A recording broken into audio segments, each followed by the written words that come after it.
ज्योतिष और पौराणिक ग्रंथों में युग के मान अलग अलग होते हैं। पौराणिक ग्रंथों के अनुसार 4 युग होते हैं: सतयुग, त्रेता युग, द्वापर युग और कलयुग। कहते हैं कि कलयुग में पाप अपने चरम पर होगा। वर्तमान में कलिकाल अर्थात कलयुग चल रहा है। ग्रंथों के हिसाब से देखा जाए तो कलयुग को लेकर कई ऐसी भविष्यवाणियां की गई हैं जिन पर विश्वास नहीं होता, लेकिन हैरानी की बात यह है कि इनमें से कई भविष्यवाणियां सच होने वाली हैं। ये भविष्यवाणियां स्वयं भगवान श्री कृष्ण ने की थी, जो बिल्कुल सच साबित हो सकती हैं। पृथ्वी का अंत कब और कैसे होगा, इसको लेकर भी ग्रंथों में भविष्यवाणियां की गई हैं। आज के इस वीडियो में हम आपको कलयुग को लेकर भगवान श्री कृष्ण की भविष्यवाणियों के बारे में बताएंगे, तो आराम से बैठकर नॉलेज से भरा पूरा वीडियो देखें। बहुत स्टडी और रिसर्च करने के बाद मैंने आपके लिए यह वीडियो बनाया है। चैनल को अभी से सब्सक्राइब कर दें और वीडियो को लाइक। बाद में आप वीडियो की भावना में खो जाएंगे। तो चलिए दोस्तों, शुरू करते हैं। सतयुग में प्रतीकात्मक तौर पर धर्म के 4 पैर थे। सतयुग में मनुष्य की लंबाई 32 फीट अर्थात लगभग 21 हाथ बताई गई है। इस युग में पाप की मात्रा 0% होती है, पुण्य की मात्रा 100% होती है। इस युग में राजा हरिश्चंद्र हुए थे। हरिश्चंद्र ने सत्य के लिए खुद के परिवार और अंत में खुद का बलिदान भी दे दिया था। जबकि त्रेता युग में धर्म के 3 पैर थे। इस युग में मनुष्य की लंबाई 21 फीट अर्थात लगभग 14 हाथ बताई गई है। इस युग में पाप की मात्रा 25% होती है और पुण्य की मात्रा 75% होती है। इस युग में विष्णु भगवान का वामन और राम अवतार हुआ था। असुर राजा बलि ने 3 पग में धरती दान कर दी थी, जबकि राक्षस राज रावण ने सीता का अपहरण करने के बाद उन्हें छुआ तक नहीं था। एवं द्वापर में धर्म के 2 पैर ही रहे। इस युग में मनुष्य की लंबाई 11 फीट अर्थात लगभग 7 हाथ बताई गई है। इस युग में पाप की मात्रा 50% होती है, जबकि पुण्य की मात्रा 50% होती है। मतलब यह कि इस युग में आधे मनुष्य पापी और आधे पुण्य आत्मा थे। इसी युग में महाभारत का युद्ध हुआ था। यह युद्ध धर्म युद्ध ही था। कृष्ण ने धर्म की रक्षा की थी। अब बात करते हैं कलयुग की। तो कलयुग में धर्म के पैरों का कोई नामो निशान नहीं है। अब धर्म पंगु बन गया है। इस युग में मनुष्य की औसत लंबाई 5 फीट 5 इंच अर्थात लगभग 3.5 हाथ बताई गई है। इस युग में धर्म का सिर्फ 1/4 अंश ही रह जाता है। इस युग में पाप की मात्रा 75% होती है, जबकि पुण्य की मात्रा 25% होती है। लेकिन वर्तमान में देखा जा रहा है कि कलिकाल अपने चरम पर है। ये जो 25% पुण्य की मात्रा बताई गई है, यह भी अब कहीं भी नजर नहीं आती। महज 5% ही पुण्य कहीं बचा होगा। अब तो चारों तरफ पाप ही पाप नजर आता है। आओ जानते हैं कैसे। कलयुग का वर्णन करते हुए श्री कृष्ण कहते हैं कि कलयुग में ऐसे लोगों का राज्य होगा जो दोनों ओर से शोषण करेंगे, बोलेंगे कुछ और करेंगे कुछ और, मन में कुछ और कर्म में कुछ और। ऐसे ही लोगों का राज्य होगा। इसी प्रकार कलयुग में ऐसे लोग रहेंगे जो बड़े ज्ञानी और ध्यानी कहलाएंगे। वे ज्ञान की चर्चा तो करेंगे, लेकिन उनके आचरण राक्षसी होंगे। बड़े पंडित और विद्वान कहलाएंगे, किंतु वे यह देखते रहेंगे कि कौन सा मनुष्य मरे और हमारे नाम से संपत्ति या पद कर जाए। किसी का बेटा घर छोड़कर साधु बनेगा तो हजारों व्यक्ति दर्शन करेंगे, किंतु यदि अपना बेटा साधु बनता होगा तो रोएंगे कि मेरा बेटा क्या होगा।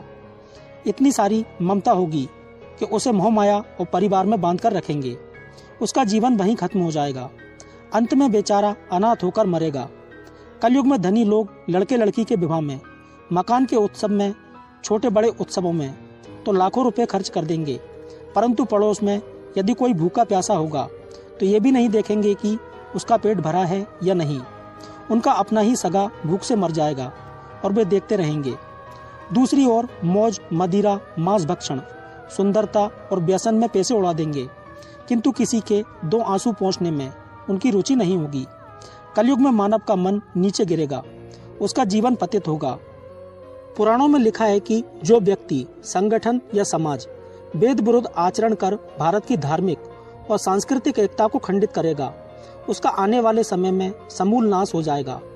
पुराणकार मानते हैं कि जैसे जैसे कलयुग आगे बढ़ेगा, वैसे वैसे भारत की गद्दी पर वेद विरोधी लोगों का शासन होने लगेगा।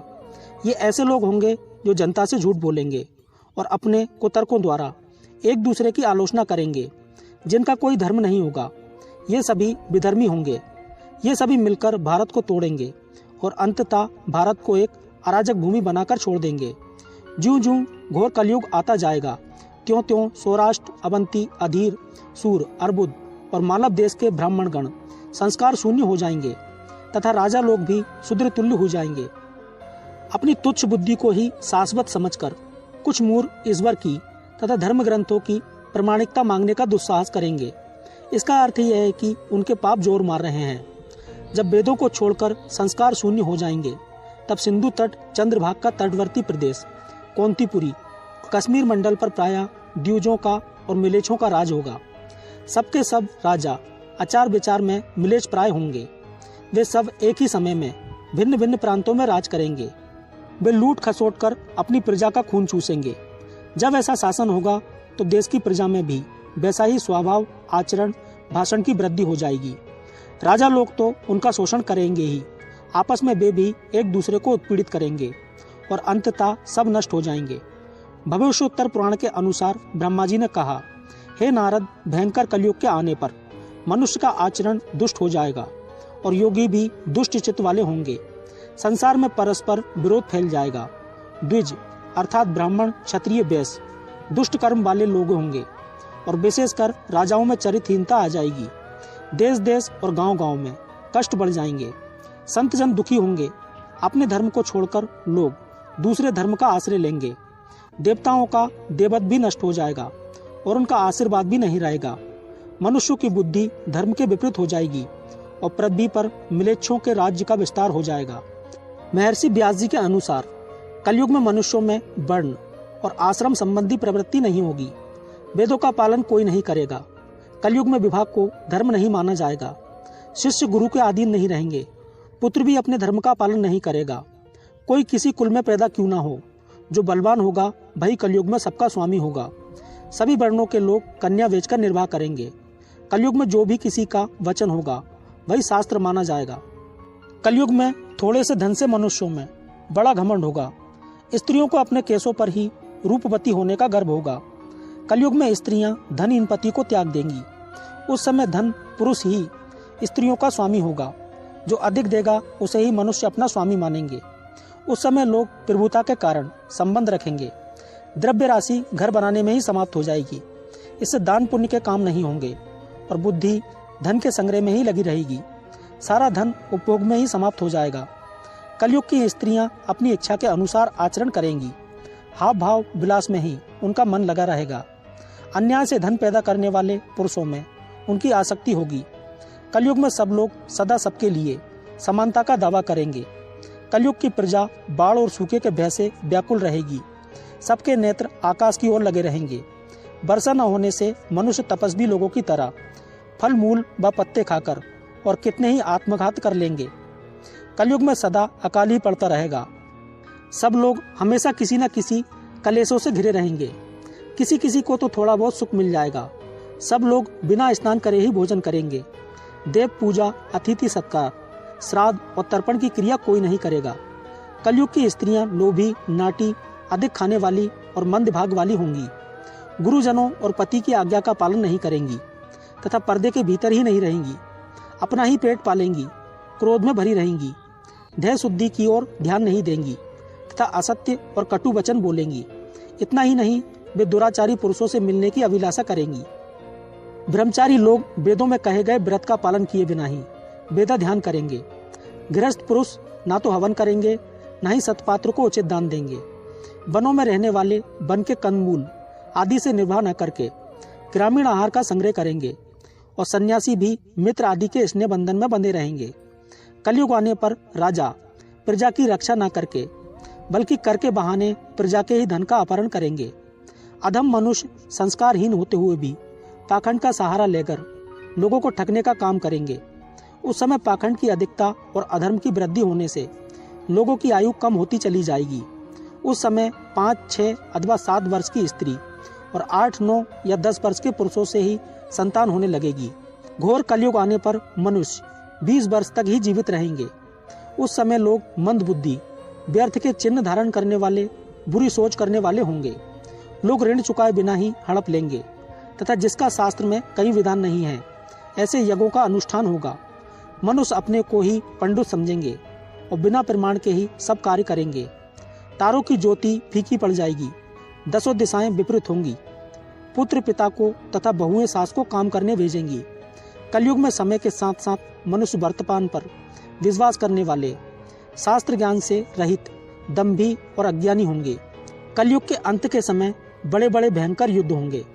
भारी वर्षा, प्रचंड आंधी और जोरों की गर्मी पड़ेगी। लोग खेती काट लेंगे, कपड़े चुरा लेंगे, पानी पीने का सामान और पेटियां भी चुरा लेंगे। चोर अपने ही जैसे चोरों की संपत्ति चुराने लगेंगे। हत्यारों की भी हत्या होने लगेगी। चोरों से चोरों का नाश हो जाने के कारण जनता का कल्याण होगा। युगांत काल में मनुष्य की आयु अधिक से अधिक 30 वर्ष की होगी। मनुष्य की औसत आयु 20 वर्ष की रह जाएगी। 5 वर्ष की उम्र में स्त्री गर्भवती हो जाया करेगी। 16 वर्ष में लोग वृद्ध हो जाएंगे और 20 वर्ष में मृत्यु को प्राप्त हो जाएंगे। इंसान का शरीर घटकर बौना हो जाएगा। ब्रह्म वैवर्त पुराण में बताया गया है कि कलयुग में ऐसा समय भी आएगा जब इंसान की उम्र बहुत कम रह जाएगी।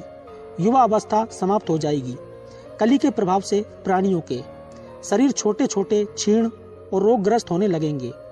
श्रीमद् भागवत के द्वादश स्कंद में कलयुग के धर्म के अंतर्गत श्री सुखदेव जी परीक्षित जी से कहते हैं कि ज्यों ज्यों घोर कलयुग आता जाएगा, त्यों त्यों उत्तरोत्तर धर्म, सत्य, पवित्रता, क्षमा, दया, आयु, बल और स्मरण शक्ति का लोप होता जाएगा। अर्थात लोगों की आयु भी कम होती जाएगी। जब कलिकाल बढ़ता चला जाएगा, कलयुग के अंत में जिस समय कल की अवतार अवतरित होंगे, उस समय मनुष्य की परम आयु केवल 20 या 30 वर्ष की होगी। जिस समय कल की अवतार आएंगे, चारों वर्णों के लोग बोने के समान हो जाएंगे। गाय भी बकरियों की तरह छोटी छोटी और कम दूध देने वाली हो जाएंगी। कलयुग के अंत में संसार की ऐसी दशा होगी कि अन्न कहीं नहीं उगेगा। लोग मछली मांस ही खाएंगे और भेड़ बकरियों का दूध पिएंगे। गाय तो दिखना भी बंद हो जाएगी, होगी तो वह बकरी के समान होगी। एक समय ऐसा आएगा जब जमीन से अन्न उपजना बंद हो जाएगा, पेड़ों पर फल नहीं लगेंगे। धीरे धीरे ये सारी चीजें विलुप्त हो जाएंगी। गाय दूध देना बंद कर देगी। स्त्रियां कठोर स्वभाव वाली व कड़वा बोलने वाली होंगी। वे पति की आज्ञा नहीं मानेंगी। जिसके पास धन होगा उसी के पास स्त्रियां रहेंगी। मनुष्यों का स्वभाव गधों जैसा होगा, केवल गृहस्थी का भार ढोने वाला रह जाएगा। लोग विषयी हो जाएंगे। धर्म कर्म का लोप हो जाएगा। मनुष्य जप रहित, नास्तिक व चोर हो जाएंगे। सभी एक दूसरे को लूटने में रहेंगे। कलयुग में समाज हिंसक हो जाएगा। जो लोग बलवान होंगे उनका ही राज चलेगा। मानवता नष्ट हो जाएगी। रिश्ते खत्म हो जाएंगे। एक भाई दूसरे भाई का शत्रु बन जाएगा। जुआ, शराब पर स्त्री गमन ही और हिंसा धर्म होगा।